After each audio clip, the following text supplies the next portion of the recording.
جی جزاک اللہ۔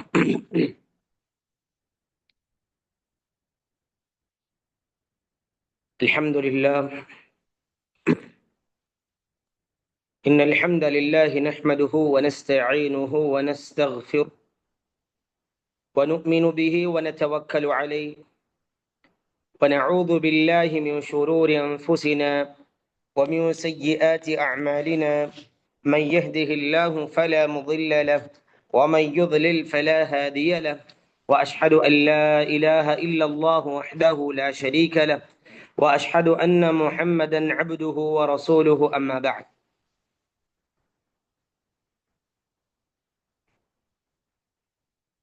فأعوذ بالله من الشيطان الرجيم،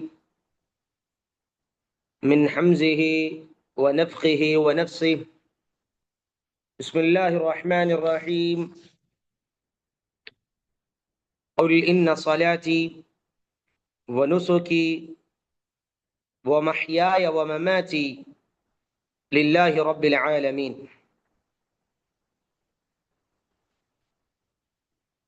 الحمد للہ، اللہ رب العالمین کا بڑا ہی احسان ہے کہ اللہ تعالیٰ نے ہم تمام کو پھر ایک نئے عنوان کے ساتھ اس آن لائن اجتماع میں جمع ہونے کی توفیق دیا ہے، الحمدللہ۔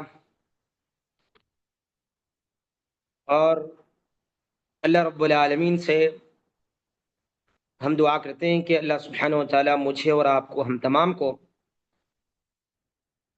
اخلاص اور نیت خالص کی اللہ سبحانہ و تعالیٰ توفیق عطا فرمائے، اور ہمارے اس جمع ہونے کو اللہ سبحانہ و تعالیٰ قبول فرمائے۔ جیسا کہ آپ تمام جانتے ہیں کہ عنوان یہ طے کیا گیا تھا کہ قربانی کے مسائل۔ میرے بہنوں اور عزیز طالبات، کہ قربانی کے مسائل کو جب ہم دیکھتے ہیں، سنتے ہیں، پڑھتے ہیں، قربانی ایک بہت بڑی عظیم عبادت ہے، اور جو آیت ہم نے تلاوت کی ہے، آپ دیکھیں گے کہ اسلام کی جو رأس العبادت ہے، تمام عبادتوں میں جو چوٹی کی عبادت ہے نماز، اور اسلام کی بنیادی چیزوں میں سے ایک چیز ہے، اور اس کو ذکر کرنے کے بعد اللہ سبحانہ و تعالیٰ نے نسوکی کا ذکر کیا ہے۔ یعنی نبی اکرم صلی اللہ علیہ وسلم آپ کہہ دیجئے ان صلاتی، بے شک میری نماز، ونسوکی، اور میری قربانیاں، یہ تمام میری زندگی اور میری موت، یہ تمام کے تمام اللہ رب العالمین کے لیے ہے۔ تو آپ غور کیجئے، اندازہ کیجئے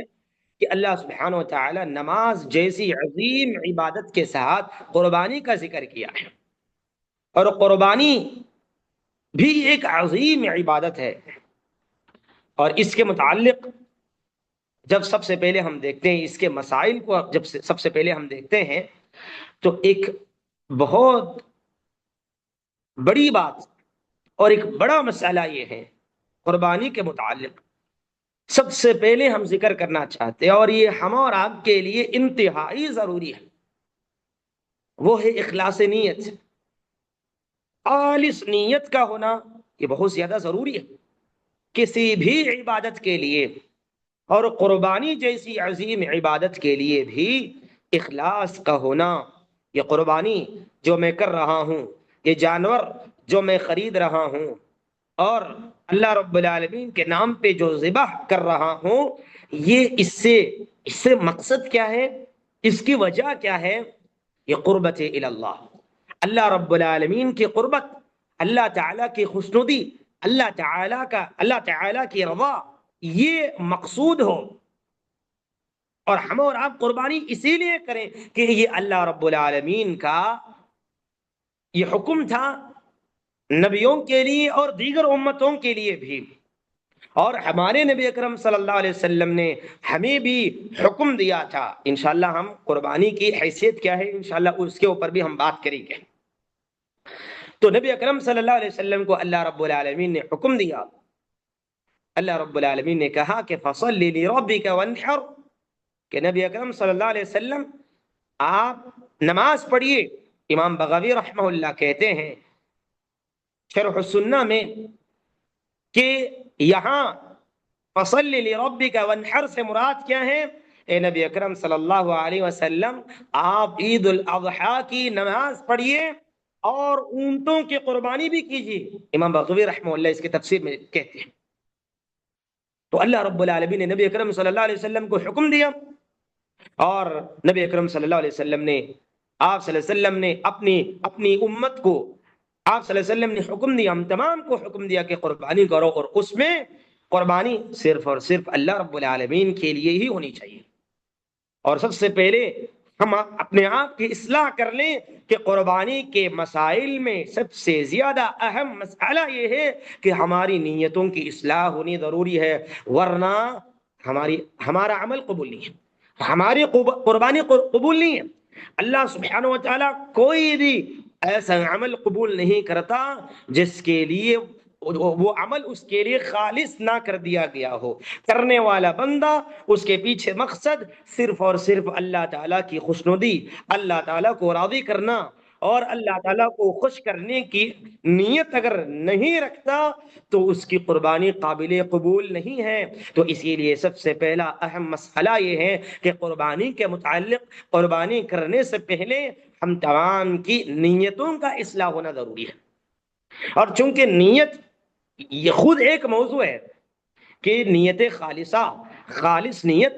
اس سلسلے میں بہت ساری اہم باتیں قرآن اور سنت میں اور الحمدللہ ہماری اسلاف نے بیان کیا ہوا ہے، لیکن یہاں پر چونکہ مختصر ابھی انشاءاللہ کچھ مسائل اور بھی بیان کرنا ہے تو اسی لیے ہم نے مختصر یہ بیان کیا۔ یہ ایک دو ٹوک فیصلہ ہے اللہ رب العالمین کی طرف سے، نبی اکرم صلی اللہ علیہ وسلم کی طرف سے، اور یعنی بغیر نیت خالصہ کے کوئی بھی عمل قبول نہیں ہے، اللہ سبحانہ وتعالی قبول نہیں کرتا۔ اور ہم اور آپ کو ڈرنا چاہیے، ہم اور آپ کو ڈرنا چاہیے کہ نیت صرف خالص قربانی کرنے سے پہلے اللہ رب العالمین کو خوش کرنے کے لیے، اللہ تعالیٰ کو پسند آنے کے لیے، اللہ سبحانہ وتعالی کو راضی کرنے کے لیے ہم قربانی کرنا چاہیے۔ یہ سب سے اہم بات ہے اور سب سے اول مسئلہ ہے، پہلا مسئلہ ہے۔ اور اسی طرح قربانی کی اہمیت کو جب ہم دیکھیں گے تو قربانی کی اہمیت بہت زیادہ، جیسا کہ ابھی میں نے ذکر کیا کہ اللہ تعالیٰ نے نماز کے ساتھ قربانی کا ذکر کیا۔ نماز ایک بہت بڑی عبادت ہے، رأس العبادات میں سے ہے، یہ اسلام کی بنیادی چیزوں میں سے ہے۔ اور ایک مسلمان جب مسلمان ہوتا ہے، ایک بچہ جب بالغ ہو جاتا ہے، ایک بچی جب بالغ ہو جاتا ہے، تو اولین فریضہ یہ ہے نماز۔ اس کے بعد اللہ سبحانہ و تعالیٰ قربانی کا ذکر کیا، تو آپ سوچیے، اندازہ کیجئے کتنی اہم بات ہے، قربانی کرنا اہم ہے، بہت زیادہ اس کی اہمیت ہے شریعت اسلام میں۔ اور اسی طرح نبی اکرم صلی اللہ علیہ وسلم کو اللہ رب العالمین نے حکم دیا، اللہ تعالیٰ نے سورہ کوثر کی آیت جو ہم نے ابھی پڑھا ہے، فصل لربک وانحر، اے نبی اکرم صلی اللہ علیہ وسلم آپ عید الاضحیٰ کی نماز بھی پڑھیے اور قربانی بھی کیجیے۔ امام بغوی رحمہ اللہ دیگر اہل علم بھی یہی کہتے ہیں۔ اور اسی طرح نبی اکرم صلی اللہ علیہ وسلم نے اسے اپنی سنت قرار دیا،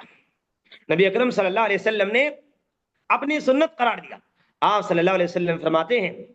آپ صلی اللہ علیہ وسلم نے ارشاد فرمایا، براء ابن عازب رضی اللہ عنہ حدیث کے راوی ہیں، وہ کہتے ہیں، متفق علیہ، صحیح بخاری اور مسلم کی روایت ہے،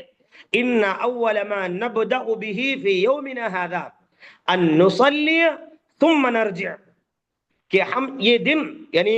عید کے دن میں ہم سب سے پہلے کیا کریں گے؟ سب سے پہلے نماز ادا کریں گے، اس کے بعد ہم لوٹیں گے، ثم نرجع فننحر، اپنے گھروں کی طرف یا قربان گاہ کی طرف جہاں پر جانوروں کو ذبح کیا جاتا ہے یا اپنے گھروں میں ذبح کرتے ہیں، تو ہم لوٹیں گے عیدگاہ سے اپنے گھروں یا قربان گاہ کی طرف۔ من فعلہ فقد اصاب سنتنا، جو اس طرح کرتا ہے یعنی پہلے نماز پڑھتا ہے اس کے بعد قربانی کرتا ہے، اس نے گویا کہ ہماری سنت کو پا لیا۔ نبی اکرم صلی اللہ علیہ وسلم نے کہا قربانی نبی اکرم صلی اللہ علیہ وسلم کی عظیم سنت ہے، یہ حدیث کہہ رہی ہے۔ نبی اکرم صلی اللہ علیہ وسلم نے بتایا فقد اصاب سنتنا، وہ ہماری سنت کو پا لیا، جو پہلے نماز پڑھا اس کے بعد قربانی کیا۔ نبی اکرم صلی اللہ علیہ وسلم نے اپنی سنت اپنی طرف منسوب کیا، تو آپ اندازہ کیجئے نبی اکرم صلی اللہ علیہ وسلم کی ذات گرامی، اللہ اکبر، یہ کس قدر عظیم ذات ہے نبی اکرم صلی اللہ علیہ وسلم کی ذات گرامی۔ آپ صلی اللہ علیہ وسلم کی شخصیت، آپ صلی اللہ علیہ وسلم بطور انسان اور بطور نبی، آپ صلی اللہ علیہ وسلم کی شان کیا ہے، اور آپ صلی اللہ علیہ وسلم نے جو کہ اپنی تمام شان کے ساتھ قربانی کو اپنی طرف پلٹا لیا ہے، اپنی طرف منسوب کر لیا ہے، تو آپ اندازہ کیجئے کہ قربانی کی شان کیا ہے، سبحان اللہ۔ اور اسی طرح نبی اکرم صلی اللہ علیہ وسلم نے قربانی کو سنت المسلمین کہا۔ آپ صلی اللہ علیہ وسلم فرماتے ہیں من ذبح قبل الصلاة فإنما ذبح لنفسه، جو نماز سے پہلے یعنی عید کی نماز سے پہلے ذبح کیا بس وہ اپنے لیے ذبح کیا، اللہ تعالیٰ کے لیے ذبح نہیں کیا۔ یعنی اس کا مطلب کیا ہے؟ اس کا مطلب یہ ہے کہ اس کی قربانی نہیں ہے، وہ عام گوشت کے لیے، جس طرح ہم گھروں میں کوئی رشتہ دار کوئی فنکشن ہے، کوئی ریلیٹیوز آ گئے ہیں، ان لوگوں کو کھلانے پلانے کے لیے جس طرح ایک جانور کو ذبح کر لیتے ہیں اسی طرح کا ذبح ہے، قربانی نہیں ہے۔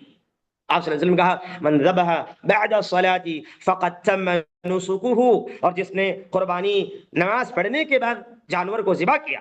جس نے نماز پڑھنے کے بعد قربانی کیا، وَأَصَابَ سُنَّةَ الْمُسْلِمِينَ، اس نے مسلمانوں کی سنت کو پا لیا۔ ایک حدیث میں آپ صلی اللہ علیہ وسلم نے اپنی سنت قرار دیا، ایک حدیث میں نبی اکرم صلی اللہ علیہ وسلم نے اسے سنت المسلمین قرار دیا۔ تو آپ اندازہ کیجئے، اور ان دونوں حدیث میں لفظ سنت ہے۔ اور آپ کو بتا دوں کہ قربانی کے مسائل میں سے ایک اہم مسئلہ یہ ہے کہ آیا قربانی واجب ہے یا فرض یا سنت ہے؟ اس میں بڑا اختلاف ہے کہ بعض علماء کہتے ہیں کہ قربانی یہ واجب ہے، اور بعض علماء کہتے ہیں کہ قربانی واجب نہیں ہے، یہ سنت مؤکدہ ہے، نبی اکرم صلی اللہ علیہ وسلم کی تاکیدی سنت ہے۔ آپ صلی اللہ علیہ وسلم نے بہت زور دے کر امت کو تعلیم دی کہ قربانی کرو، قربانی کرو، قربانی کرو، اور راجح قول یہی ہے کہ قربانی سنت مؤکدہ ہے، اگر کوئی کرتا ہے تو قربانی کے اندر عظیم ثواب کو اللہ رب العالمین نے رکھا ہے،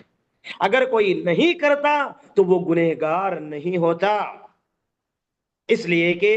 امام ابو بکر البیہقی رحمہ اللہ ان کی کتاب ہے معرفت السنن، اس کے اندر قربانی کے متعلق اصحاب رسول صلی اللہ علیہ وسلم میں سے حضرت ابو بکر ہے، حضرت عمر ہے، اسی طرح عبداللہ ابن مسعود ہے، ان لوگوں کے بارے میں امام ابو بکر البیہقی رحمہ اللہ نے ایسے آثار کو نقل کیے ہے کہ جس میں یہ بات بتائی گئی ہے کہ ابو بکر اور عمر رضی اللہ عنہ کبھی کبھی قربانی کیا کرتے تھے، کبھی کبھی قربانی چھوڑ بھی دیا کرتے تھے، کبھی کبھی قربانی نہیں کرتے تھے، کسی سال میں کرتے تھے، کسی سال میں چھوڑ دیتے تھے۔ اور جو پوچھنے والوں نے پوچھا کہ آپ لوگ استطاعت رہنے کے باوجود، ظاہر سی بات ہے یہ تو خلیفۃ المسلمین میں سے، ابو بکر رضی اللہ عنہ خلیفہ اول ہے، عمر رضی اللہ عنہ خلیفہ ثانی، یہ کیسی بات ہو سکتی ہے کہ وہ استطاعت نہیں رکھتے؟ بالکل استطاعت رکھتے تھے، اس کے باوجود بھی وہ قربانی چھوڑتے تھے۔ اس کا مطلب کیا ہے کہ وہ ان سے پوچھا جاتا، جب بتاتے تھے تو تاکہ مسلمانوں کو معلوم ہو جائے کہ یہ سنت نہیں ہے، یعنی یہ واجب نہیں، یہ فرض نہیں ہے، یہ نبی اکرم صلی اللہ علیہ وسلم سے ایک سنت ہے، نبی اکرم صلی اللہ علیہ وسلم کی سنتوں میں سے ایک سنت ہے، تاکہ لوگوں کو معلوم ہو جائے، اسی لیے ہم نے کبھی کیا کبھی چھوڑ دیا۔ تو علی کل حال ایک صاف سیدھی بات یہ ہے کہ ان مسائل میں سے ایک اہم مسئلہ یہ ہے کہ قربانی سنت مؤکدہ ہے، اور وہ آیت جو سورہ کوثر کی ہے فَصَلِّ لِرَبِّكَ وَانْحَرْ، اس کو دلیل بنا کر، اس لیے کہ اللہ رب العالمین صیغہ امر کا استعمال کیا، فَصَلِّ نماز پڑھ، وَانْحَرْ قربانی کر، تو اللہ تعالیٰ نے اس میں حکم دیا، آرڈر دیا، صیغہ امر ہے، تو اسی لیے یہ نبی اکرم صلی اللہ علیہ وسلم اور آپ کی امت کے لیے یہ واجب ہے، بعض علماء نے کہا ہے، لیکن صحیح بات اور راجح بات یہی ہے کہ نبی اکرم صلی اللہ علیہ وسلم کی یہ سنت ہے۔ اسی طرح نبی اکرم صلی اللہ علیہ وسلم نے بعض دیگر احادیث میں بھی قربانی کی اہمیت کو آپ صلی اللہ علیہ وسلم بتاتے ہوئے فرماتے ہیں، آپ صلی اللہ علیہ وسلم کی یہ سنت دائمہ ہے، قربانی نبی اکرم صلی اللہ علیہ وسلم نے اپنی زندگی میں کبھی نہیں چھوڑا، آپ صلی اللہ علیہ وسلم نے ہمیشہ قربانی کیا۔ اس کی اہمیت کے لیے یہ بات بھی کافی ہے کہ نبی اکرم صلی اللہ علیہ وسلم نے اپنی زندگی میں کبھی قربانی کو نہیں چھوڑا۔ نبی اکرم صلی اللہ علیہ وسلم کے بارے میں حضرت انس بن مالک رضی اللہ عنہ کہتے ہیں کہ کان النبی صلی اللہ علیہ وسلم یضحی بکبشین وانا اضحی بکبشین، کہ کانا جب مضارع پر داخل ہو جاتا ہے تو استمرار کا معنی دیتا ہے، کہ کہتے ہیں انس بن مالک رضی اللہ عنہ کان النبی صلی اللہ علیہ وسلم یضحی بکبشین، کہ نبی اکرم صلی اللہ علیہ وسلم اپنی پوری زندگی میں ہمیشہ 2 بکریوں کا اور دو مینڈوں کا آپ صلی اللہ علیہ وسلم ذبح کیا کرتے تھے۔ اور انس بن مالک کہتے ہیں کہ میں بھی 2 بکروں کا 2 مینڈوں کا میں بکریوں کا ذبح کرتا ہوں۔ تو اس حدیث کو نقل کرنے کے بعد فتح الباری میں علامہ ابن حجر اسقلانی رحمہ اللہ کہتے ہیں کہ اس حدیث سے صاف طور پر یہ بات معلوم ہو رہی ہے کہ نبی نے اپنی زندگی میں قربانی کو نہیں چھوڑا۔ تو یہ بھی ایک قربانی کی اہمیت میں سے ایک اہمیت ہے کہ نبی اکرم صلی اللہ علیہ وسلم نے اپنی پوری زندگی میں قربانی کو نہیں چھوڑا۔ تو اسی طرح نبی اکرم صلی اللہ علیہ وسلم ایک اور حدیث میں ارشاد فرماتے ہیں کہ قربانی کی اہمیت بتاتے ہوئے، لوگوں کو قربانی کی طرف ابھارتے ہوئے آپ صلی اللہ علیہ وسلم نے کہا کہ یا ایھا الناس ان علی اہل کل بیت فی کل عام اضحیۃ، یہ لوگوں ایک سال میں ہر گھر والوں کے اوپر ایک جانور ذبح کرنا ضروری ہے، آپ صلی اللہ علیہ وسلم نے بتایا۔ اور اسی طرح ایک اور حدیث میں آپ صلی اللہ علیہ وسلم قربانی کی سنت کی اہمیت کو بتاتے ہوئے آپ صلی اللہ علیہ وسلم فرماتے ہیں من کان له سعة ولم يضحي فلا يقربن مصلانا، کہ جس کے پاس استطاعت ہے، استطاعت ہونے کے باوجود بھی اگر کوئی قربانی نہیں کرتا تو وہ ہمارے مصلے کے قریب نہ آئے۔ تو یہ تمام احادیث، حالانکہ اس حدیث کے جو آخری حدیث ہم نے پڑھی ہے، اس حدیث کے متعلق بعض علماء نے کلام بھی کیا ہے، علی کل حال یہ تمام احادیث جو بیان کر رہی ہے کہ نبی اکرم صلی اللہ علیہ وسلم قربانی کی بڑی اہمیت دیتے تھے، اور آپ صلی اللہ علیہ وسلم نے اپنی پوری زندگی میں قربانی کو نہیں چھوڑا، اور قربانی نبی اکرم صلی اللہ علیہ وسلم کی تاکیدی سنتوں میں سے ہے۔ اور یہاں تک کہ نبی اکرم صلی اللہ علیہ وسلم جب سفر میں بھی ہوتے، اللہ اکبر، جب سفر میں بھی ہوتے تو قربانی کو نہیں چھوڑتے تھے۔ ہم یہ بات کہہ کر کہ قربانی کرنے والوں کے جذبے کو کم نہیں کر رہے، نعوذ باللہ، کہ قربانی سنت ہے، جو حقیقی بات ہے وہ ہم بیان کر رہے ہیں، اور قربانی کے اندر وہ بہت بڑا اجر و ثواب کو اللہ رب العالمین نے رکھا ہے، اور قربانی کی بڑی اہمیت ہے۔ جو بھائی، جو بہن، ہمارے مسلمان ہمارے اسلاف کے نقش قدم پر چلتے ہوئے قربانی کو ہر سال انجام دیتے ہیں، قربانی کو ہر سال کرتے ہیں، اللہ اکبر، وہ بڑے اجر و ثواب کے مستحق ہے۔ اللہ سبحانہ و تعالیٰ ان کے قربانیوں کو قبول فرمائے۔ جیسا کہ میں بتایا کہ نبی اکرم صلی اللہ علیہ وسلم قربانی کو اس قدر اہم سمجھتے تھے، اہمیت دیتے تھے کہ سفر میں بھی نبی اکرم صلی اللہ علیہ وسلم قربانی کو نہیں چھوڑتے تھے۔ نبی اکرم صلی اللہ علیہ وسلم کے بارے میں حضرت ثوبان رضی اللہ عنہ بیان کرتے ہیں کہ نبی اکرم صلی اللہ علیہ وسلم جب حج کے سفر میں حجۃ الوداع کے موقع پر آپ صلی اللہ علیہ وسلم نے ایک جانور کو ذبح کیا، ذبح رسول اللہ صلی اللہ علیہ وسلم اضحیتہ، ایک قربانی جانور کو ذبح کیا۔ حالانکہ جو حج کے موقع پر جو حج پیش کرتے وہ الگ ہے، اس کے باوجود بھی، حج پر ہونے کے باوجود بھی جو غیر حاجی ہے، جو گھروں میں ہوتے ہیں، وہ جو قربانی دیتے ہیں، نبی اکرم صلی اللہ علیہ وسلم نے وہ قربانی دی۔ حج میں جو قربانی دیتی وہ الگ۔ آپ اندازہ کیجئے نبی اکرم صلی اللہ علیہ وسلم قربانی کی کتنی زیادہ آپ صلی اللہ علیہ وسلم اہم مانتے تھے، قربانی کو اہمیت دیتے تھے۔ آپ صلی اللہ علیہ وسلم قربانی کے جانور کو سفر میں بھی اور اس طرح حج کے موقع پر بھی آپ صلی اللہ علیہ وسلم نے اس کو ذبح کیا ہے، اور ثوبان رضی اللہ عنہ سے کہا ہے کہ ثم قال لی یا ثوبان اصلح لحم هذه، اے ثوبان، اس کو میں نے بطور قربانی ذبح کیا ہے، اس کے گوشت کو الگ کر۔ ثوبان رضی اللہ عنہ فرماتے ہیں فلم ازل اطعمه منها، کہ نبی اکرم صلی اللہ علیہ وسلم جب تک مدینہ واپس نہیں آئے میں اسی گوشت کو پکا کر نبی اکرم صلی اللہ علیہ وسلم کے لیے کھانے کا انتظام کیا کرتا تھا۔ ثوبان رضی اللہ عنہ کہتے ہیں تو علی کل حال